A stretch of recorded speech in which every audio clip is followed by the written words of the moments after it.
Charge is invariant by nature. Charge is invariant by nature. अब ये invariant by nature का मतलब जरा समझते हैं, बहुत ही इंपॉर्टेंट पॉइंट है बच्चों, इसको हमको समझना है कि व्हाट इज दिस इनवेरिएंट। जैसे हम लोगों ने आइंस्टाइन की थ्योरी को जाना है, तो आइंस्टाइन की थ्योरी में ये पाया कि अगर एक बॉडी रेस्ट पे हो तो उसका मास अगर हम m कंसीडर कर ले, तो वो बॉडी अगर मोशन करने लग जाएगा तो उस बॉडी का मास चेंज हो जाएगा। Means if a body is in motion its mass become different than that of rest mass. लेकिन अगर हम चार्ज की बात करें तो यहाँ पे वेरिएंस मोशन के कारण चार्ज में नहीं होगा। जैसे इसी चीज को ऐसे समझते हैं कि मान लिया जाए एक बॉडी है ये, और इस बॉडी का मास है, let the mass of a body is m kg, और इस बॉडी का जो चार्ज है वो हमने कंसीडर कर लिया q कूलम। ठीक है, बॉडी के मास को क्या लिखा है हमने, बॉडी के मास को लिखा है m kg, और इसके चार्ज को क्या कहा है हमने, कहा इस बॉडी का जो चार्ज है वो q कूलम का है। अगर ये बॉडी इनिशियली रेस्ट पे था और अगर ये बॉडी मोशन करना शुरू कर जाए, इसकी स्पीड बढ़नी शुरू हो जाए, इसके बॉडी में एक्सेलरेशन आना शुरू हो जाए, तो हम कहेंगे while motion, when a body is moving, when a body is in motion, its mass become changed and it will not equals to m kg, but its mass remain, but its charge remain same, that is the charge which is initially given to the body। ठीक है, तो इसी को हम कहेंगे कि motion करने के कारण बॉडी में क्या हुआ, बॉडी में मास का चेंज हुआ, मास ऑफ बॉडी चेंज हो गई। इसके लिए फॉर्मूला भी दिया गया है कि motional mass, this is called motional mass, m dash, motional mass of a body is equals to rest mass divided by root of 1 minus velocity of body का square divided by speed of light का square.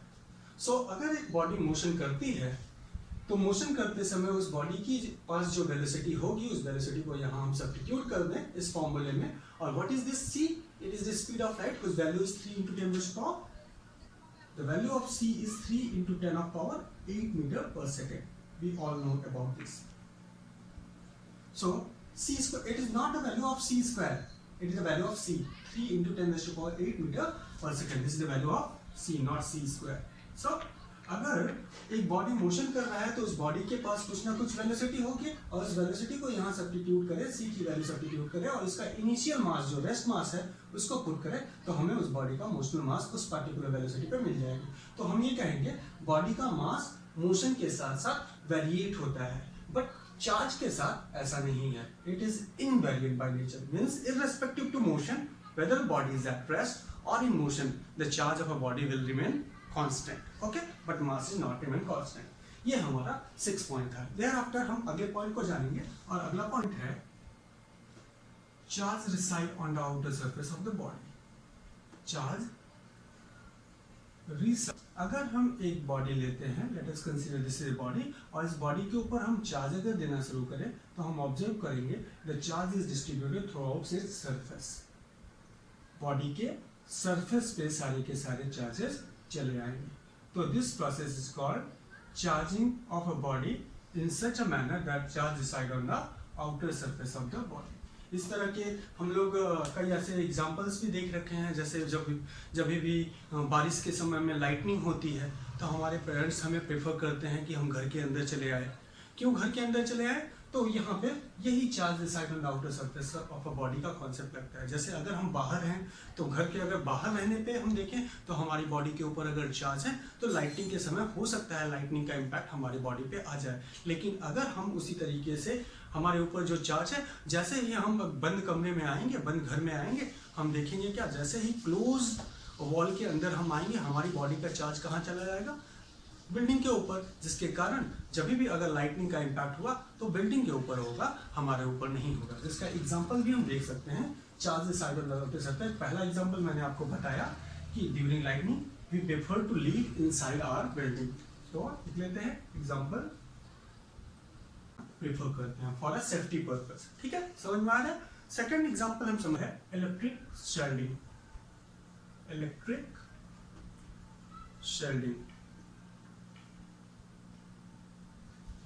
Electric shielding का मतलब है बच्चों कि किसी भी material को, किसी भी रीजन को, किसी भी एरिया स्पेस को इलेक्ट्रिक फील्ड के इम्पैक्ट से बचाना, सेव करके रखना कि उसके ऊपर इलेक्ट्रिसिटी का इम्पैक्ट ना हो पाए। इस प्रोसेस को क्या कहा जाता है?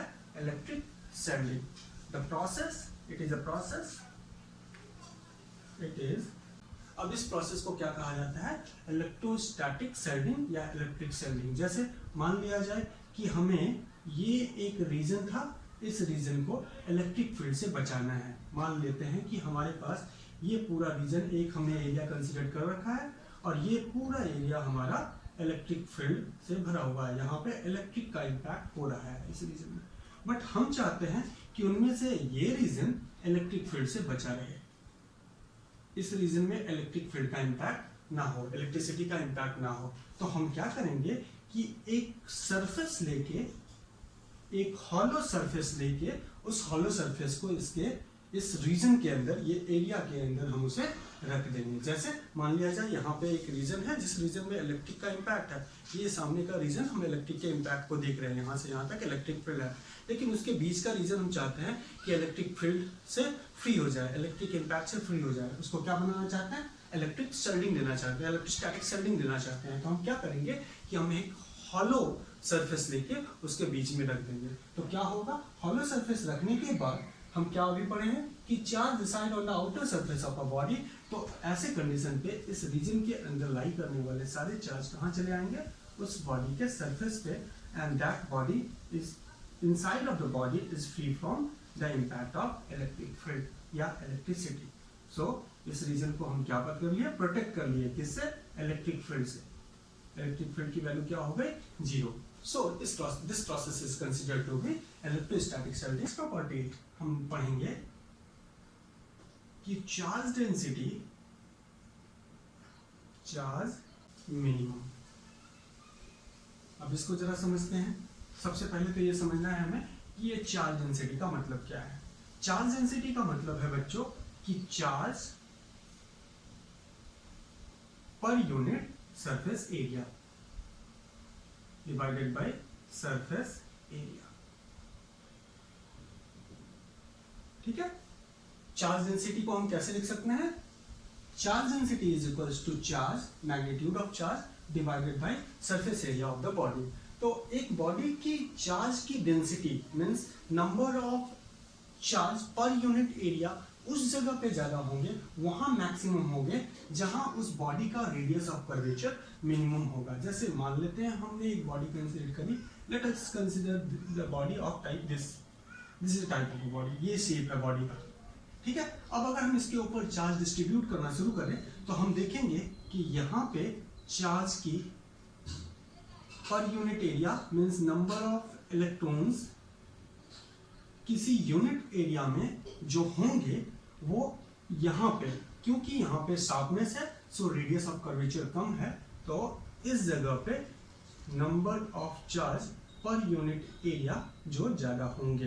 तो डेंसिटी ऑफ चार्ज कहाँ ज्यादा होगी? जहाँ पे बॉडी का रेडियस ऑफ कर्वेचर कम है, जिसकी जगह इसको हम ऐसे भी कर सकते हैं, at sharp point radius of curvature and density of charges maximum. और यही रीजन होता है कि जब हम एक वायर के शार्प एंड से को वायर के दूसरे एंड के शार्प के कॉर्नर के पास ले आते हैं, जैसे हम ऐसा कंसीडर कर लेते हैं कि हमारे पास वायर है, एक वायर ये और दूसरा वायर ये। अब जब इन दोनों वायर्स के थ्रू मान लेते हैं इलेक्ट्रिसिटी पास करना चाह रहे हैं हम, और जब हम देखते हैं कि ये दोनों वायर के दोनों टर्मिनल्स एंड को जब हम करीब ले आते हैं, तो जैसे ही करीब ले आते हैं एक स्पार्किंग होता है। स्पार्किंग होने के पीछे रीजन बच्चों सिर्फ और सिर्फ यही है कि क्योंकि एट द एंड एजेस पे शार्प पॉइंट है, शार्प पॉइंट होने के कारण चार्ज डेंसिटी ज्यादा होगी, जिसके कारण चार्ज एक जगह से दूसरी जगह पे ट्रांसफर होना चाहेंगे, जिसके कारण वायर को बिना कांटेक्ट किए ही हम देखते क्या है कि यहाँ स्पार्किंग होती है, शॉक होता है। सो वो क्यों होता है? चार्ज डेंसिटी जहाँ मैक्सिमम होगी वहीं पे चार्ज डेंसिटी उसी जगह पे मैक्सिमम होगी जहाँ पे रेडियस ऑफ कर्वेचर मिनिमम होगा। इसी का एक एग्जांपल भी हम देखते हैं अपने डे टू डे लाइफ में कि हमारी जो बिल्डिंग है जिसकी हाइट ज़्यादा है, उन बिल्डिंग्स के ऊपर हम एक पतले से एक बहुत ही minimum radius area of cross section का एक वायर लगा लेते हैं, पतला सा रॉड लगा लेते हैं।